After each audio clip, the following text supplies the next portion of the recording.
Balanced Druid, aka Moonkin, is one of the most fun, if not the most fun, range DPS in the War Within. My friends, welcome back to the channel. I'm Gyro. I'm not a Moonkin main, and I don't pretend to be an expert, but I've been completely succumbed and taken by Moonkin somehow. It was the second level 80 that I've leveled in this expansion after my Paladin, as I was planning to, and today I would like to share my very casual build and very casual guide for you how to play a Moonkin. In the second half of this video, and you can use chapters if you don't have attention span and would like to fast forward, I will also edit in a real-time commentary as I run as a Moonkin through a dungeon. I don't do amazingly well, but I do okay, and this will give you a better kind of feeling for the gameplay, or at least how I play this build. In case this is helpful, as always, I would really appreciate a quick like, because it takes a lot longer to put these videos together, and your like goes a long way to tell me that you would like more of these videos, and YouTube algorithm will show it to more people. Now, let's very briefly talk about why I love the Moonkin. Well, look, Moonkin is surprisingly easy to play. It's surprisingly easy to play. The gameplay is very instant, very rewarding. You can dot everything up very quickly. It's kind of semi-automated, at least in one of the builds. There are two different builds for the Moonkin. There is a half moon, full moon build that is also has kind of baked in wild mushroom talent in there if you would like some specific AoE and more buttons. And then there is a more automated, the one that I just mentioned to you, the one that is reliant on Fury of the Elune talent with the laser beam from the above. I much prefer that one. It's a lot more smooth, it's a lot more semi-passive. Yes, you have to press buttons, but it's very, very easy, and I love it. I love it. Also, look, who doesn't like to be, if not leading, then at least being solid number 2 on the DPS meters? We are about to go into raiding environment, of course, so that remains to be seen. But in dungeons, Boomkin does great, does fantastically well.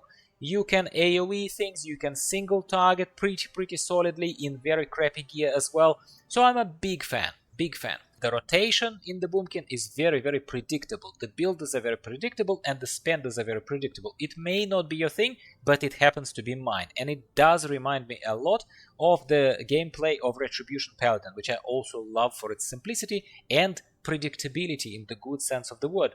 So how do we play this chicken? Well, essentially we're trying to get into the Eclipse state as often as we can. How do we enter it? You assess the situation, you have some priority of the spells, and then you enter the eclipse that works better for you, solar or lunar eclipse. You want a solar eclipse if you are in single target mode, and you want a lunar eclipse to hit AoE if you are in the AoE mode. Yeah, that's about it. It's as simple as that. So first thing I do is I apply both main dots, which is the Moonfire and Sunfire. So the talents allow me to hit more than one target with Moonfire and apply the dot to all targets around the original hit of Sunfire. So that's good. That's a priority number 1. You want those dots ticking on the targets. It's fantastic when the targets also keep running ahead. So that very much helps. Then priority for me obviously is the Star Surge, if Star Surge is available, and it's a single target situation. If it's a multi-target situation, and by that I mean 3+ targets, I would keep pushing Starfall. Starfall can be added on top of another Starfall. Don't quote me on this because I'm not a pro Moonkin, but I think it stacks up to like 3 times. Correct me, I'm sure I'm wrong, maybe it stacks more times. I think it's about 3 times. But really those stars falling around does a lot of damage, as well as is just great. Just is cool. And let's not forget, the games are not just about performance, they're also about having a lot of fun. And I love it. It just gives me that awesome feeling. So priority on single target is obviously Star Surge. Whenever it procs, you shoot Star Surge. It always makes it worth your while. And Starfall, keep it rolling on big groups. Don't forget your dots. If dots fall off, and I use weak auras to track those dots falling off or still being on, keep them on. Very, very simple. If you have Wild Mushroom talent, you are going to be using Wild Mushroom to slow down the enemies and do the AoE, but that's an extra button. At the moment I'm in that spec, but generally I don't run it. What I am prioritizing, however, is Fury of Elune. Fury of Elune is a wonderful talent, especially if you have taken Elune's Chosen, because the special talents, they are boosting it even further. It's very simple. It's a brainless choice because you pick everything here. So, and my import string will obviously give to you the full build. So it really is not worth our while talking about this. Fury of Elune whenever you want to. And there are some talents that are going to proc Fury of Elune additionally. It's just awesome. It really, really is awesome. Needless to say, you don't run as a human, you run as a Moonkin because that boosts your astral power. It hits harder. Now, I mentioned the Eclipse, Eclipse techniques, right? Rotation. Very, very simple. If you see a single target, such as the boss, you shoot Starfire twice to enter Solar Eclipse, and then you continue machine gunning with Wrath, with boosted Wrath, on single target. Obviously interweaving and prioritizing Star Surge whenever Star Surge procs. That's it. Very, very simple. If you see a multi-target situation, your tank pulls, you're already hopefully rolling Starfall, then you are shooting Wrath twice on any target, you enter Lunar Eclipse, and then you continue hammering them with Starfire so that it hits everyone around. Boom, boom, boom. That's all you do. If you are rolling, obviously, the talent build that has New Moon, Half Moon, and Full Moon, you are going to be using those massive moons hitting as well, but that's an extra button. In addition to Fury of Elune, I am kinda not a fan. I am a fan of a simplified build where I don't run Full Moon talent. Instead of that, I am using Fury of Elune all the time, and that's about it. That's all I do.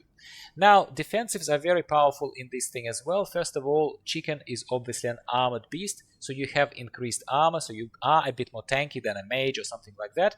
And I use Force of Nature talent defensively. Force of Nature summons 3 trends that are taunting the enemies and do a little bit of damage. It's not really a massive DPS boost unless you are playing with the talent Keeper of the Grove, talent build Keeper of the Grove. I played with it, and running ahead of myself, not for this video, I can tell you that Keeper of the Grove is actually worth your while if you are especially delving on a Moonkin a lot, because it gives you extra defensives, and yeah, your trends are basically much more strong, and you will rely on them a lot more, because in the delves, quite honestly, having extra tanks, summonable tanks for you, extra ability to push all those numerous mobs away from you, is a massive benefit. You can't always outrun them.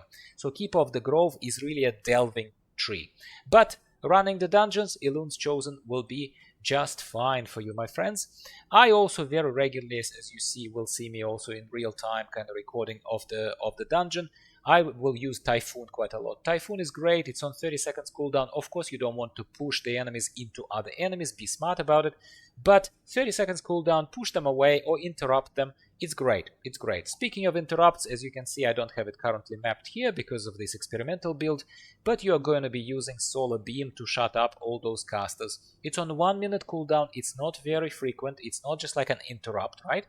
But you have Typhoon to interrupt here, and Solar Beam is for those really nasty ranges that are standing far away, so you could do that. You have some additional things like Renewal, like obviously Regrowth that you're going to be healing yourself with, Mass Entanglement if you want to entangle everyone and run away. It actually does help, especially in delves, it helps a lot. And if you want to Cyclone and toss someone, stun basically a target, a single target, and throw them in the air, you can do that too. Moonkins are druids, let's not forget about that, and they have a lot in their arsenal, some would say too much. Enough said. If you still have time for me, maybe stick around for a few minutes longer and see the real-time run through a dungeon. As you can see, as a Boomkin, I prioritize application of my dots all the time. Sunfire, yes, applies to everything. Applies to every mob, so you just follow in a safe distance, monitor your health, obviously have regrowth ready if you want to regrow yourself. This is, funnily enough, very strangely for me, a variation of the Keeper of the Grove build, the one that I did not review. So trends are, as you can see, a wonderful defensive cooldown that they taunt away the problems from you. Yeah, your problems go away with it, basically. And what I like about the trends is that they also cleave and do a lot of damage. And in this case, Keeper of the Grove talent boosts your astral damage. We're applying dots, we're applying Starfall whenever we can. Whenever I have 3 or more targets on the screen, I apply Starfall. I still do Fury of Elune quite a lot. In this case, I don't think I'm gonna waste my Force of Nature. my trends on these guys because they are almost down and we're doing okay. If you're looking at the bottom left of the corner of the screen, you can see that I'm doing okay on DPS, considering that I'm relatively undergeared. It's a normal dungeon, I'm sort of undergeared. Alright, single target rotation, we're going to summon our trends, we're going to apply the dots in a second, I should have done it straight away. We're going to try and work towards Eclipse. We're going to do 2 Starfires and then we're going to spam Wrath, as well as prioritizing weaving in Star Surge if we can. Let's do Fury of Elune again, let's cast Star Surge. Heal ourselves a little bit, because we have a luxury of being able to heal. Don't stand in crap as always, needless to say. Reapply the dots. And yes, weak auras help massively, before you ask.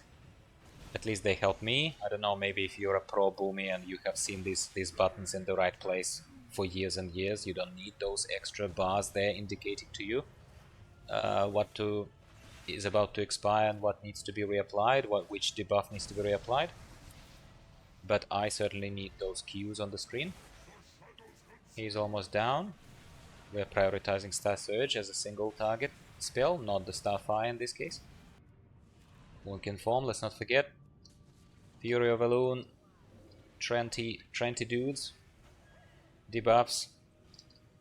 Ramp up obviously is not like a Affliction Warlock would have, who would have a lot longer ramp up of damage, but it still is not instant. Okay. That is a beautiful Rasha Ra. Don't you think it's gorgeous? I think it's gorgeous. I really like it. I would love a mount like this, wouldn't you? As you can see, single target rotation, keeping Eclipse, except the wrong Eclipse. We entered Lunar Eclipse, unfortunately for me, because I was mashing buttons trying to survive and avoid that wave. Lame excuse, but it's true. And that is... he's going somewhere. Take flight, I'm being told. Let's take flight then as soon as I can. I'm gonna wave at you right now though and say bye for now, switching you to the other piece of content. Enjoy and definitely like a video before you decide to leave. Goodbye for now.